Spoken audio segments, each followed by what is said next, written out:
আজকের এই বিশেষ এক্সপ্লেনারে আমরা কথা বলবো পশ্চিমবঙ্গের স্নাতক বা আন্ডারগ্র্যাজুয়েট স্তরে ভর্তির একেবারে নতুন একটা নিয়ম নিয়ে 2026 সালের সেন্ট্রালাইজড অ্যাডমিশন পোর্টাল। চলুন সরাসরি মূল আলোচনায় ঢোকা যাক। আগে ভর্তির বিষয়টা ঠিক কতটা ঝামেলার ছিল ভাবুন তো।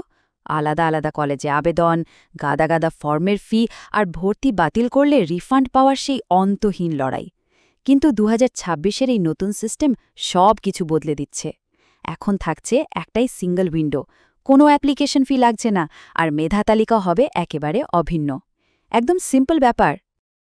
আজকের আলোচনায় মূলত 6টি বিষয় থাকছে: ভর্তির নতুন যুগ, পোর্টালের ভেতরের খুঁটিনাটি, প্রয়োজনীয় ডকুমেন্টস, আবেদনের সঠিক ধাপ, প্রেফারেন্স লিস্ট তৈরি এবং সবশেষে 2026-এর সবচেয়ে গুরুত্বপূর্ণ ডেডলাইনগুলো।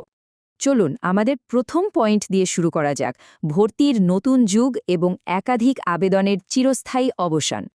এই যে বিশাল একটা বদল, এর ভিত্তি কিন্তু 2026-27 শিক্ষাবর্ষের এই সরকারি নির্দেশিকা।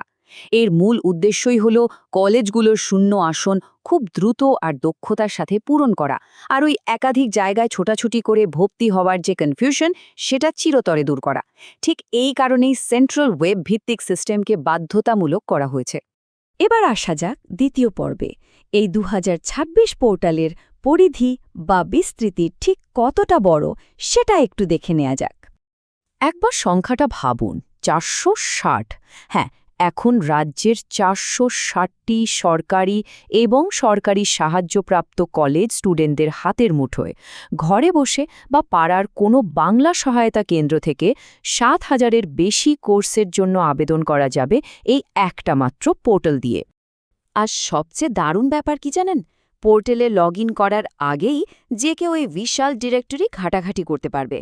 বিএ, বিএসসি, বিকম, যে কোনো অনার্স বা মাল্টিডিসিপ্লিনারি কোর্সে কতগুলো সিট আছে, ফি কত বা ভর্তির যোগ্যতা কি লাগছে, সব কিছু আগেভাগেই চেক করে নেওয়া যাবে। আমাদের তৃতীয় পয়েন্ট হল প্রয়োজনীয় ডকুমেন্টস এবং প্রস্তুতি, মানে ডিজিটাল টুল কিট। পোর্টালে রেজিস্ট্রেশন করার আগে কিছু ডিজিটাল ফাইল একদম রেডি রাখতে হবে, যেমন নিজের দশম ও দ্বাদশ শ্রেণীর মার্কশিট, বয়সের প্রমাণপত্র বা আধার কার্ড, পাসপোর্ট সাইজ ছবি, ব্যাংকের পাসবুক বা ক্যান্সেলড চেক। এগুলোর ম্যাক্সিমাম সাইজ হতে হবে 2 মেগাবাইট, আর প্রার্থীর সইয়ের ফাইলের সাইজ কিন্তু কোনোভাবেই 1 মেগাবাইটের বেশি হওয়া চলবে না। আরেকটা খুব গুরুত্বপূর্ণ বিষয় হল, ফর্মে দেওয়া মোবাইল নাম্বার আর ইমেল আইডিটা একদম ইউনিক হতে হবে। মানে একজনের ফোন নম্বর দিয়ে দুজনের ফর্ম ফিল করা কিছুতেই সম্ভব নয়। এরপর আসছি চতুর্থ পর্বে, আবেদনের ধাপসমূহ। পুরো প্রক্রিয়াটা আসলে খুব লজিক্যাল। কাজটা ধাপে ধাপে এগোবে। প্রথমে লগ করার আগে নিজের দরকারি সব ইনফরমেশন খুঁজে নেওয়া, তারপর রেজিস্ট্রেশন করে নিজের একটা প্রোফাইল বানানো। 3 নম্বর ধাপে আসে প্রেফারেন্স বা পছন্দের তালিকা তৈরি করা। আর সবশেষে আবেদনের সময়সীমা শেষ হলেই ফর্মটা স্বয়ংক্রিয়ভাবে বা অটোমেটিক সাবমিট হয়ে যাবে, একদম জলের মতো সোজা। এবার আমরা আলোচনা করব পঞ্চম পয়েন্ট নিয়ে, প্রেফারেন্স লিস্ট বা পছন্দের তালিকা তৈরি। বলা যেতে পারে এটাই এই পুরো ভর্তি প্রক্রিয়ার সবচেয়ে স্ট্র্যাটেজিক পার্ট। এই পোর্টালে বিভিন্ন কলেজ আর সাবজেক্ট মিলিয়ে সর্বোচ্চ 25টি আলাদা আলাদা কোর্সের কম্বিনেশন বেছে নেওয়ার অপশন থাকছে, আর এই 25টা পছন্দকে নিজের মতো করে সাজানো যাবে। কিন্তু প্রশ্ন হল, এই 25টা পছন্দের ক্রম বা অর্ডার ভর্তির চূড়ান্ত ফলাফল কিভাবে ঠিক করে দেয়? মেধার ভিত্তিতে যখন একটা মাত্র সিট অ্যালট করা হবে, তখন সিস্টেম ঠিক কিভাবে এই তালিকাটা রিড করবে সেটা বুঝে নেওয়াটা ভীষণ জরুরি। এখানেই আসে আপগ্রেডেশন রুলের কথা। খুব মন দিয়ে বুঝতে হবে ব্যাপারটা। পোর্টালের অ্যালগোরিদম কিন্তু সবসময় একজন স্টুডেন্টকে তার কম পছন্দের কোর্স থেকে বেশি পছন্দের কোর্সে আপগ্রেড করবে, কখনোই উল্টোটা হবে না। অর্থাৎ কারো যদি 3 নম্বর পছন্দের কলেজে সিট অ্যালট হয়ে যায়, তবে পরবর্তী রাউন্ডগুলোতে সে 1 বা 2 নম্বর কলেজে আপগ্রেড হওয়ার সুযোগ পাবে, কিন্তু 4 বা 5 নম্বরের নেমে যাওয়ার কোনো অপশন নেই। তাই নিজের সবচেয়ে স্বপ্নের কোর্সগুলোকে লিস্টের একদম উপরের দিকে রাখাটা একেবারেই মাস্ট। আমাদের আজকের আলোচনার শেষ পর্ব, 2026 সালের গুরুত্বপূর্ণ তারিখ বা ফেজ 1 টাইমলাইন।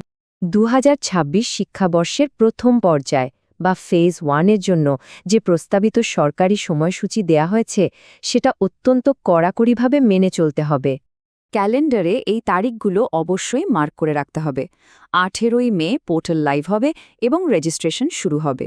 1 জুন রেজিস্ট্রেশন পুরোপুরি বন্ধ হয়ে যাচ্ছে।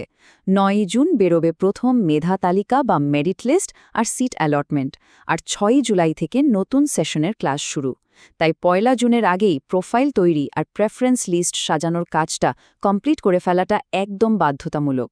এই সেন্ট্রালাইজ সিস্টেমটা ফোকাস স্টুডেন্টসদের জন্য সত্যি এক অসাধারণ সুযোগ এনে দিয়েছে। কিন্তু দিন শেষে প্রশ্ন একটাই, এক ক্লিকে 460টি কলেজের দরজা যখন খোলা, তখন চূড়ান্ত 25টি কোর্সের ওই টপ লিস্টে জায়গা করে নেবে ঠিক কোনগুলো?